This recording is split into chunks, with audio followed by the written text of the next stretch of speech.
Hello and welcome to The Society with Fatma Shaheen at PTB World. Now we all understand the fact that fasting is something which is merely just not limited to abstaining from food and drink. It is something which also encompasses keeping away from wrongful deeds or, for that matter, committing sins. What is the true spirit of Ramadan about? This is exactly what we'll be talking about in our today's show. We'll also be talking about the fact that considering a lot of COVID-19 restrictions have been actually waived off now, will we actually be able to transition back into the pre-pandemic Ramadan as it used to be back then? We'll also be delving upon the fact that when we talk about Ramadan, what benefit does fasting have on us as Muslims? And last but not the least, when we talk about changing trends of fasting, how do we see them evolving in the society, more so in the case of young people in the Pakistani community? This and much more to follow on today's show, and to do that, let me introduce you to my today's panel. My first panelist for the show today is Dr. Momina Zahir Saiba, who is an analyst. Assalamu alaikum, Dr. Saib, and welcome to the show. Welcome, Sam. Thank you for having me. My second panelist for the show today is Muhammad Saeed Akhtar Saab, who is a religious scholar. Assalamu alaikum, sir, and welcome to the show. Assalam. Thank you so much, Fatma. And my third panelist for the show today is Miss Alia Aftab, who is a social worker alongside being a psychologist. Assalamu alaikum, Dr. Saiba, and welcome to the show. Thank you, Fatma. Now, to get the conversation started with you, Momina, when we talk about Ramadan, we have seen that we actually witnessed a very different kind of a Ramadan since the pandemic struck in. But now, considering that most of the restrictions have been actually being waived off, and we are actually trying to, let's be optimistic about this, moving towards the end of the pandemic, do you feel that we as a society will be able to smoothly transition into the pre-pandemic Ramadan that we actually used to observe before the pandemic struck in? So yes, Fatima, we had gotten used to that disconnect from the rest of the society, and we were used to that isolation. But Ramzan, when we think about it, has always been a communal event. Right? We get together with our family to celebrate Suhoor, Iftar, there is Dora Quran, there is always Taraweeh at the end of the night. So we've been used to that. So I don't think there's going to be a very big deficiency in that part. We're totally going to go in the flow. Mine is, Dr. Saiba, I think the routine iftar parties that a lot of people used to go to, I think that is now going to resume, and we have the indoor dining back too. So I think maybe these are the positives that we need to look at and look forward to that way. True, people are actually looking forward to connecting with the family, with friends again. But I just remember those all-you-can-eat suhoor and iftar things that used to go on. True. So maybe not looking forward to that too much. But yes, I think everyone is looking forward, and we're going to jump straight into the flow of the things when this Ramzan starts. Right, Dr. Saiba. Would you want to add something to that, sir? Yes, exactly. We really saw hard times during the COVID-19 period. We were not allowed to go to masajid. We were not allowed to offer Taraweeh in a proper way. The prescribed portion of the Holy Quran that is generally recited during the Taraweeh, that was not allowed. They were hasty. Administration of the masajid, that was asked to vacate the masajid very quickly after a stipulated time. So spirituality of Ramadan was hardly hit during that time. And now it's not a matter of difficulty. We are happy. It's a matter of comfort and peace that we are returning to that situation again. We are going to normalization because of that.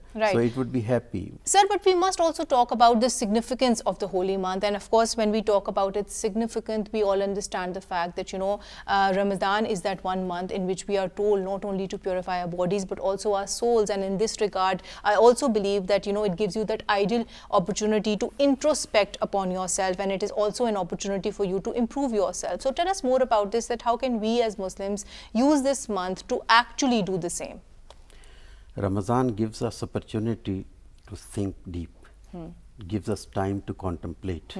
We are dealing from our material life, and we concentrate to worship. And when we worship with the real sense, so we come to realize human beings' importance, significance of self, and responsibilities of self. We are dawned with the reality that all the people, they are family of God. So that once we realize that all humans are family of God, we come to realize their importance, their needs. And the first unit is family unit in human life. Right, sir, your point is noted. But madam, coming to you, I think we must also talk about the benefits of Ramadan in a more broad and all-encompassing manner. I was reading this very interesting report, which suggested that when people fast, it has a very positive impact on their psychological well-being. So as a psychologist yourself, do you agree with the findings of this report? I really agree with the findings of this report, because you see what happens, we fast. We eat at Seher. And then we don't eat anything, and we are busy and we don't even miss that. And when we do iftar, we do with the whole family, and it's a festival, we eat loads of things even. Some people do iftar and then they have dinner even. Right. So it's a lot of festivity. And in the middle of when you are starving, it's not basically starving, it's basically going towards God. And so what happens in your mind, you say, oh my God, the hunger is not there. So you give positive suggestion that no, I can do it. So it's all about your mind. Exactly. It's basically programming of the mind. Exactly. And when you program your mind, you program your physical body. And I think also, Dr. Sahib, I think it also helps you improve your sleeping habits. Yes. It gives you this eating schedule with which you comply with for 30 days. And of course, nobody can deny the fact it's that one way in which we detoxified our Yes. bodies too. So I think other than, of course, having the physical benefits that, fasting does have, we must also talk about its psychological benefits, see, which it you very disciplines you. rightly highlighted. According to me, it disciplines you. Right. You get up on time, you say your prayers even, and then you eat on time. And then Right. you again sleep on time, because you have to get up for Seher. But then, So Dr. Ali, what basically- about the fact that, a lot of times I see that people have very severe mood swings when they are fasting, especially young people, they tend to get very irritable. So how do you explain such behavior then? You see what happens, obviously when you don't eat, there are some chemicals that are secreted within the body. So basically we call them hormones or salt, whatever you like to call them. So when there are hormones secreted in the body, obviously it's going to have a mood swing onto them. And we have to keep that thing that some people might come into this later even, some people are diabetic, but still they Right. fast. So the I chemicals. think at the end of the day, you've put it very rightly. It's your state of mind. It's your state basically, of mind. and how you've been brought up to actually perceive the month of Ramadan. What importance does it have for you? On which, Dr. Sahib, I would want to come to you. When we talk about actually inculcating these values, the importance of the holy month, why it is so important for us to fast as Muslims, I think a very important role in this regard goes on to educating the child about the same. And in this regard, of course, parents have a very pivotal role. So how effectively can we get that message across? So Fatima, we have to make Ramadan extremely festive for our children.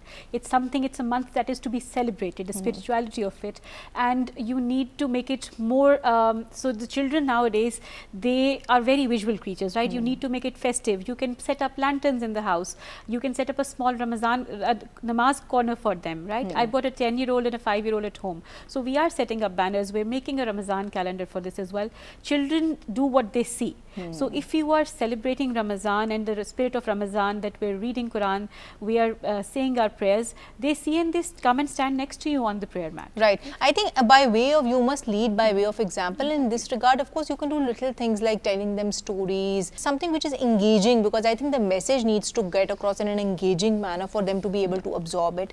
But I think in this regard, I think we must go back to the basics, and we must also talk about the fact that when we talk about educating them, I think the stress should just not be on traditions, it should also be on facts. So when we talk about getting the facts straight, when we talk about setting the record right, how precisely do you feel can we do that? So Ramadan is something that we need to make sure that the kids shouldn't be afraid of, that God will be angry, Allah will be angry with you if you're not fasting. It is because, yes, these 30 days are with us. Allah Ta'ala has given us this month. So it is a month of worship. It is a month in which you are connected to God. So you need to tell the children, right, this is the month, holy month of Ramadan. It's a blessing to us. And yes, you get rewarded for the good deeds. The good deeds are multiplied, but you lead by example. You tell them that this is how this happens. Yes, Allah Ta'ala has said that we are going to fast and we're going to close our fast at this time and we're going to break our fast at this time, but you need to make it more engaging for the children. Right, Dr. Saiba. But sir, coming to you, I think the whole emphasis of what she said was that we have to get the message across, but we must do so in a persuasive as well as a compassionate manner. So what precisely does Islam say on this, especially when it comes to teaching our children about the importance of the holy month, that what is the modus operandi, what is the way that we must ideally follow? Yes, actually we have to give them environment, and Ramzan provides that opportunity. Children come together, as we were just discussing, that they come together on the time of iftar, they go to masajid for Taraweeh, and parents must take them for prayer of Taraweeh. That gives an environment. There is a Turkish saying that if you don't see youth, children in masajid, be worried about the future of your nation. So, noise of children in masajid is something positive, that is blessing, that is indicative of your bright future. That is something normal, so to speak. Yes, but people are very harsh about them during that time. They react very harshly to children. This is not proper. Give them environment. Don't be harsh in giving them teachings of Islam. Present yourself as ideal. You perform before them. A friend of mine, Dr. Sayyid Rahman, was describing the qualities of saints. He said that a saint is not a greedy person, a saint does not accumulate resources, and a saint does not impose. Right. This has been the way of the saints, Right. that they did not impose injunctions of Islam to the people. They give them environment, atmosphere, and then people followed them. Right, sir. On which Alia would want to come to you. Would you want to add something to what I he's would saying? like to add, children are naive. They are innocent. They've got a raw mind. Whatever you feed, the same response Right. you will get. So parents are the teachers. They are the role models. Right. Make it a festive. Because it's a month of festivity. Right. Make it a fun story, like storytelling. Okay, this is like, I have a nephew. I said, you know what is going to happen? We are going to not eat, then eat. You know, making a thrill out of it. Right. It has to be And engaging it for has them to be to be engaging. involved. I made it like a game for him. Right. And he's asking me, Khala, what is going to happen next? When are we going to do it? So no, he's already looking forward to it. Right. And when we as parents, because if we strive on children and we thrust upon them, then going to be rebellious. Right. And that is I not think, good. and which unfortunately I do see a lot of parents doing, even at a Yeah. young age, you know, they are subjecting their children to violence, even that, you know, if they're not fasting. You know, I make think it a all this can be done in a more compassionate, in a more Exactly. nicer manner at the end of the You day. know, narrate it in a form of story Right. and then make the children interact. And Say- perhaps, you know, you can give them rewards at the You end can give them for more and fasting. fill in the blanks. Right. You know, this happened, then you think what is going to happen next. Right. We psychologically nourish the brain. Right. And I you think train one them. very important thing, something which emanates from what, you know, both of them said, is the fact that, you know, when we talk about educating the children, I think the stress should also be to educate them, not to judge those who don't fast. Because I do feel that this is something which unfortunately is missing. If somebody is not fasting, they might have legitimate reasons for You not see, doing so, but you need to put this message across. Exteriorly, everything looks fine. But when you look at inside, there are loads of things. Right. I mean, who doesn't want to fast? But there are some exceptions. Like, okay, for patient of OCD, like obsessive compulsive disorder. Obsessional is a Right. thought, but compulsion is a physical act. If he gets something in his mind, he's going to do it again and again. Right. It's going to be a loop that started. Right. Schizophrenics, it's a mental disorder.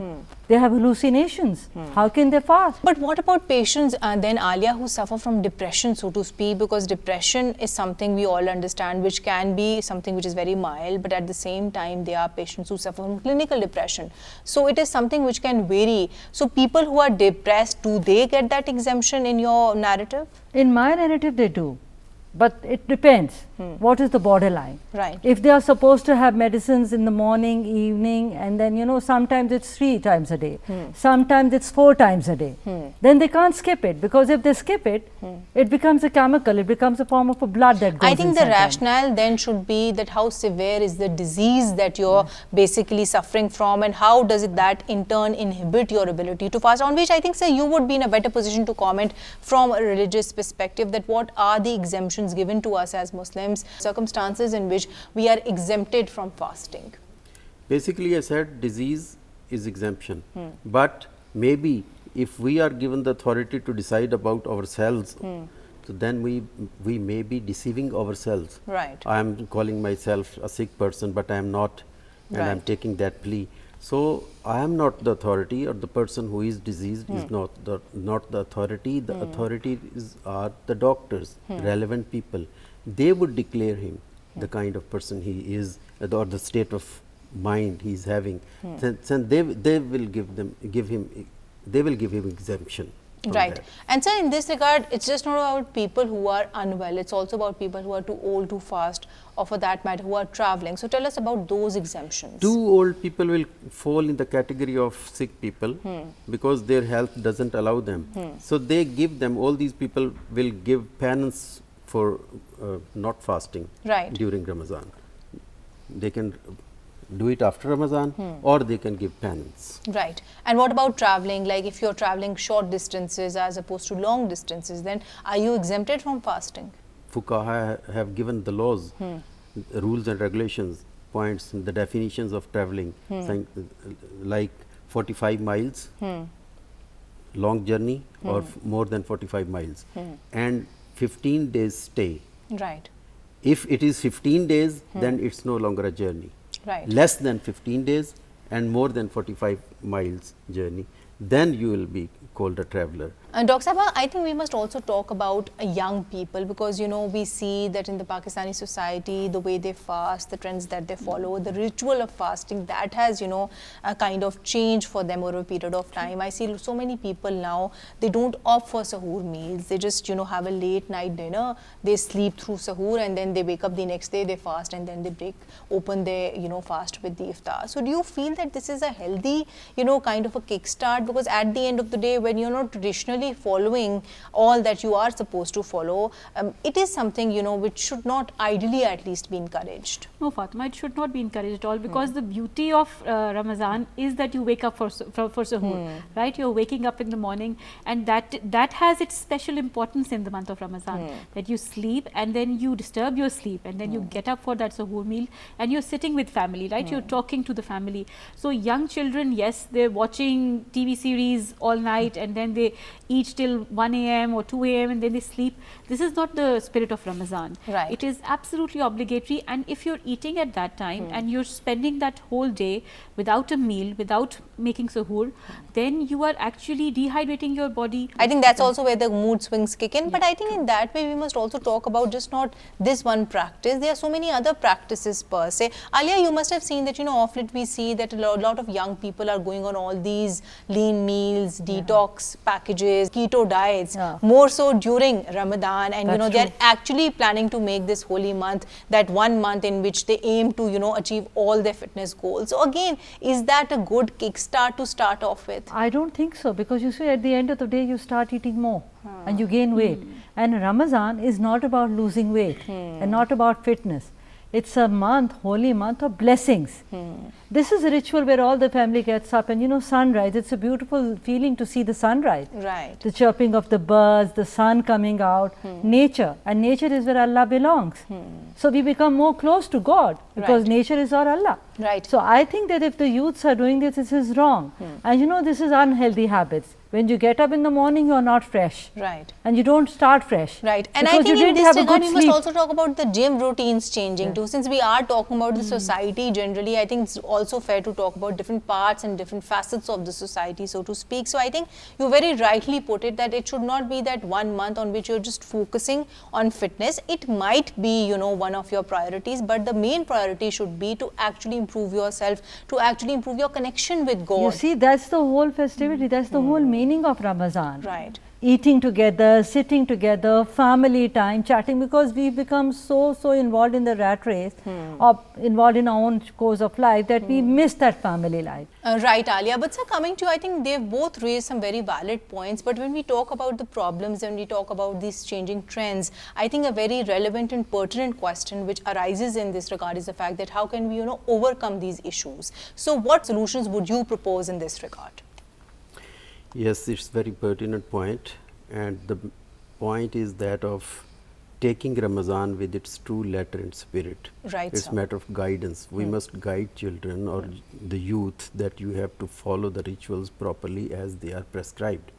If you follow, so far as time management is concerned, it is a month of disciplinizing yourself, as Dr. Alia was saying. You disciplinize yourself, and many saints have said that if you fail to disciplinize yourself in Ramadan, you will be failing to disciplinize yourself in other months as well. Right. So this is a refresher course for that. If you get up for Sari on a certain time, if you go for prayer, Right. if you close sari and you iftar on a certain time, and you offer your prayers regularly, punctually, and you go for Tarawih, and after long Tarawih you get your sleep, and you again you have to get up at a proper time.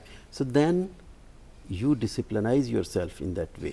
So I it think gives this you discipline is something which children need to be taught, Yes. and something I think which Yes, should they- start at the parents level, and the children need to be Yes, taught this at a very basic they must level be guided. to get through. Alia, you wanted to add something to that? I would like to add in that what Sir was talking about, that when you pray, you are bowing towards God and you are concentrating on your prayers. You go to the Quran class again, concentration. You come back, you are preparing a meal for the iftar, you are busy. So it's known as mindfulness also. We psychologists, we say mindfulness. Right. And it's concentration. And you know, this is a basically state of mind that people tend to achieve when they work so hard. And in Ramadan, you can achieve it just like in an instant. So I Right. think parents are like our role models, because children copy the parents. Of course. And the education of children starts from the home, especially the mother.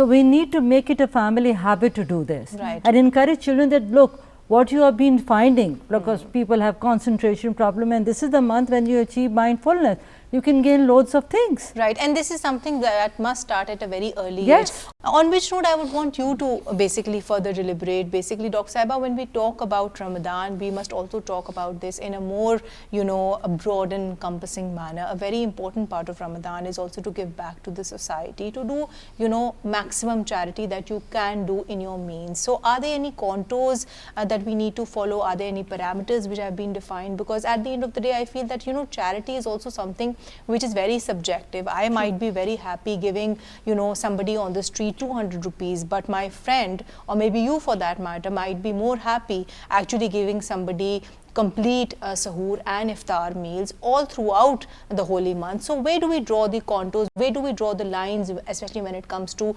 giving back to the society in the holy month? Fatima, we cannot draw a line. So even our Prophet said that even a smile can be a charity, right? So you need to teach your children, you need to teach your family to be kind to your relatives, to your neighbors. So it's very subjective.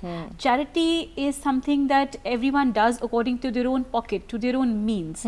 So God is saying, He's going to reward you. Right. Charity is between you and Allah, Right. right? So whatever you can give, and it should not be restricted just to the month of Ramadan, right? We're giving zakat just before Ramadan starts, right?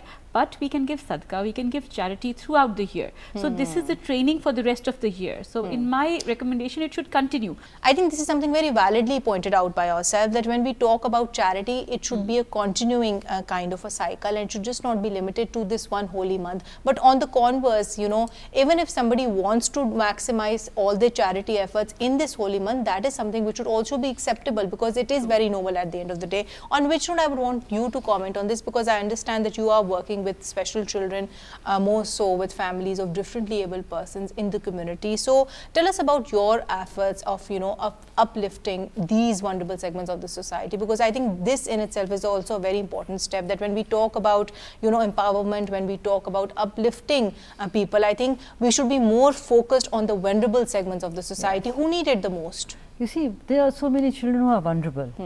And these children, when they grow up, they are going to be a very important part of the society. Right. But we hardly talk about them. And for me, charity is an act of kindness. It can be, it need not be money. Right. What I do, I work with hearing impaired children, physically handicapped children. I work with blind children. What I've done is I placed physically handicapped children. I'm trying to rehabilitate them, teaching them some skills. They don't have feet, so I'm trying to put artificial limbs. Sometimes what I do with hearing impaired children, I tried to place a girl who through speech therapy was able to utter a few single words and was able to hear through the hearing aid. That's amazing. So we placed her at Metro. So she's working there. Right. So she's earning. Basically, you are working on their capacity building. Capacity, Alia. You skill give development. Skill Skill development. Actually basically. training them to Yes. actually earn a livelihood for themselves, which is amazing. Because a lot of times I see that there are so many of these initiatives. Most of our young people in Pakistan, they are actually driving all these ration drives, but there is some lack of element of sustainability in all these Basically drives. direction. Right. You see the basically direction. Just giving them money, fine, they need money, but in my opinion, give them something, a resource. that they can cash up to. Right. Like if and you, something which they can sustain for themselves. On which, Dr. Sahab, I would want you to comment on this, because when we talk about sustainability, that is very important. And I think something which I just pointed out is the fact that we see that a lot of people, they invest in ration Ramzan drives, but once Ramadan is over, then they go back to the routine. So how can we make such drives sustainable? How can we ensure that this is something which actually culminates into something more permanent, which actually brings about some positive social change, which is there to remain and which is just not limited to the holy month? Actually, Islam came for setting up a system. It doesn't leave these things upon individuals or some social communities. Islam basically sets up a system. Nabi Kareem Sallallahu Alaihi Wasallam set up a system, Khulafai Rashideen, and then onwards Banu Umayyah, Banu Abbas, and here in great subcontinent of India, Right. Salatin Delhi and Mughal rulers, they set up a system, and the system was perfect. Socio-economic system was rightful. 1000 years in our history we have had a right system and successful system. There was no poverty, no uneducation, no illiteracy, things like that. There was no problem.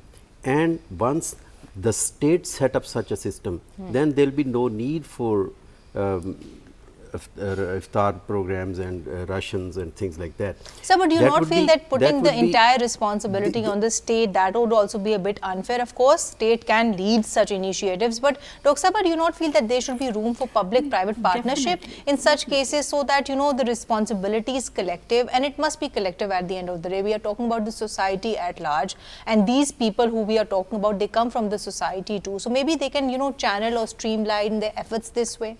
No, there should be absolutely public and government partnerships as well. Why? Because there is a lot of money with public sector as well. The government can't spend all their money on ration drives and on giving ration to people, but the private sector has a lot of money, right? So they need to invest with the state, and there needs to be initiatives in which both of them are linked. Right.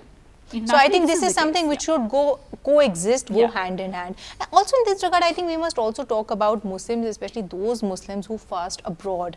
A lot of times we see that, they are non-Muslims, and, Muslims, when they are in a minority living in a certain society, they do get the support. Then there are times we see that they aren't facilitated, especially, when they are surrounded by non-Muslims. So how can we change that culture? What are those attitude, rather, societal behaviors that we need to change when we want to ensure that, Muslims in any community, they are facilitated, especially when it comes to, observing a fast? So, Fatima, it works both ways. There are areas abroad where there is extreme Islamophobia, in which you cannot practice your religion, right? I think you are doing extreme jihad if you're practicing your religion there that way, right? A Muslim needs to just put their head down and practice their religion. If they're not giving you namaz breaks, then it's up to them, yes, but try taking namaz breaks, try practicing Ramadan. But my sister, she was abroad and she spent one Ramadan abroad. She thinks this was the best Ramadan of her life, because in their student community center, the Muslim students, they opened up their community center to other faith students as well. They used to come, they used to have suhoor with them, they used to have iftar with them. So they were seeing what Muslims do, how they practice, how they pray, what is Ramadan, right? So you're preaching it indirectly. You're not pushing your opinion on them. You're just showing them what we are doing in Ramadan. Alia, you wanted to add something to that? When we talk about Islam, when we talk about Ramadan, we need to tell them the true meaning of Islam, because they have a misunderstanding, they have misconcept about it. I remember when I was studying there, I used to always get up for my prayers, and my teacher was very kind enough. He used to allow me. And everybody used to say, oh, what a discipline it is. We love it. Because you are bowing in front of God. And when the holy month of Ramadan came, because I was there for my higher studies, they used to show respect for me. They never used to eat in front of me, and I used to appreciate that. And they always used to ask me that, what do you pray, what is it and stuff, and I used to tell them, and it was very good. But there are all sorts of people everywhere. Right. But we need to talk about it. We need to tell them the true meanings of Islam, because there is a lot of misconception. I think the stress should be on that. We need to tell them the true meaning of Islam, how Islam preaches tolerance. On which, sir, I'd come to, what role can media play in this regard? Because media is that one most effective medium which has that power to change and to break narrative. So how precisely can we use media to actually tell people the true spirit of Islam? the role of media is very vital and significant. After our decline from from 18th century, sectarianism was instigated. Our media should dispel that impression, that teaching, and they should tell the people that all the prophets came for harmony. No prophet on earth came to divide humanity on the basis of faith. Right, sir. So all the prophets were harbingers of humanity. Right, sir. So we must be tolerant for each other, for one another. On religious basis, there should be no division, no bifurcation, and no clashes. This is a sectarian sensitization that has created this problem. So this this impression about religion and Islam and about all the religions, that must be dispelled. Right, sir, I agree with you. It must be dispelled. On which note, you know, coming towards the conclusion of the show, what would your comment be, you know, when we talk about media playing that very important pivotal role, something which sir also very rightly so pointed out, what role can social media have in this regard? Because social media has that, you know, boom, it has that impact. And many times, especially when it comes to young people, I think it is that one medium which influences them more as opposed to mainstream media. Absolutely, Fatima. It is the time of social media. All the children, younger generation, your teenagers, your Gen Z is on social media these days, right? So they are easily influenced. So our religious scholars, they have opened up their social media accounts. They are making those short quotes, and you should reach out to the youth through social media. Because and there's so many Quran classes which are happening online. Absolutely. I was actually attending quite a few, and it's very convenient, it's very effective, and actually cost effective too at the end. This is what COVID has done. It has brought us together this way. So digitally, you can take Zoom Quran classes, which wasn't possible. Right. Sitting here in Pakistan, you can take a Quran class in US. So COVID, yes, it has restricted us, but it has brought us closer as well, because it's digitalization. Social media is, if you are not active on social media, if you are not religious scholar especially, so if we are not preaching religion, yes, good authentic scholars, if we are not preaching religion on social media, then we are missing out on reaching out to the younger audience. Right. And I think in this regard, sir, coming towards you, we must also talk about the responsibility which then lies on the religious scholars too, something which emanates from what Madam also said, that, you know, when we talk about religious scholars like yourself, I think you have a very important responsibility too, to lay down the right narrative that way. So in this way, especially in the holy month of Ramadan, what all can religious scholars do using the platform of media, especially when it comes to preaching to people to aspire and to work towards their self-improvement? Yes, intellectual people and religious scholars, they must come forward to dispel misconceptions about Islam and about other religions.